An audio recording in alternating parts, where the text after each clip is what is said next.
Subscribe to us for more updates.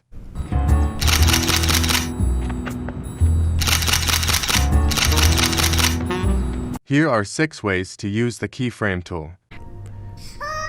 The first way is to animate a sticker. First, choose a sticker from a library and edit to your timeline. Add keyframe at the beginning of the clip and move the sticker out of the frame. Next, at the end of the clip, move the sticker across the frame. And here's the results. The second way is to zoom in. Add a keyframe to the beginning of your video. Go to the end of your video and zoom in. Here's the results. The third way is to zoom out. Go to the end of your video and add a keyframe. Next, go to the beginning of your video and zoom in. And here's the results.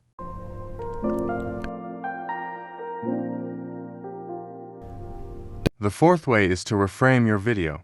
With this way, you could change horizontal video into a vertical one and keep the subject in the center by reframing. Scale the video up until it fills the screen. Add a keyframe to the beginning of your video. Move the video to recenter the subject.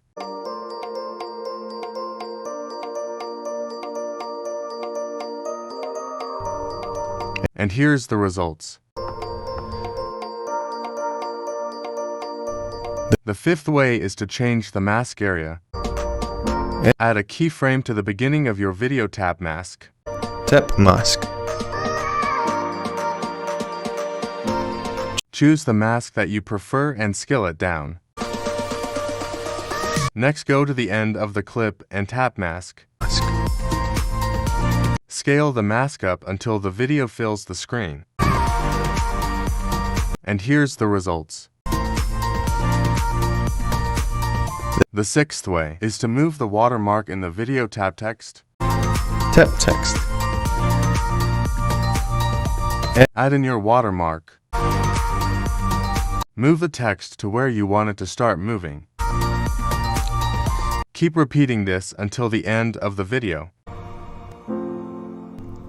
And here's the final results. Download InShot on the App Store or Google Play Store.